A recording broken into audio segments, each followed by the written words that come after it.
Sir দাঁড়ান দাঁড়ান। এই গায়ে হাত দিলি কা? স্যার ব্যাংক নিয়ে যান, 5 টাকা 10 টাকার 20 টাকা। কি আমি এখান থেকে ব্যাংক কিনবো? তোর এই ব্যাংক আমি স্যার আপনি আমার ব্যাংক ভাঙলেন কে? এটা হলো আমার গায়ে হাত দেওয়ার শাস্তি। বাবা ব্যাংকগুলো তো অনেক সুন্দর, আমাকে একটা কিনে দাও।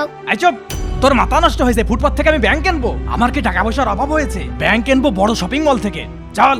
স্যার আমার ব্যাংকে টাকা দিয়ে যান। তুই আমার কাছে টাকা চাচ্ছিস? আরেকবার যদি আমার কাছে টাকা চাস তাহলে তোকে এই এলাকায় দোকান দেওয়াই বন্ধ করে দেবো। ফকিন্নির বাচ্চা।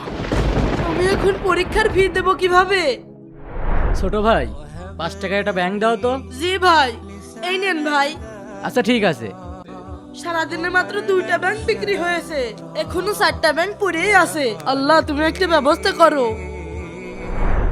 এই তোর ভাঙা ব্যাংক ফেরত নে। হ্যাঁ কি বলেন ভাই, আমি তো ভালোতে দিছিলাম। আমি অত কিছু বুঝি না ভাই, তুই আমার টাকা ফেরত দে। এই নেন। দে।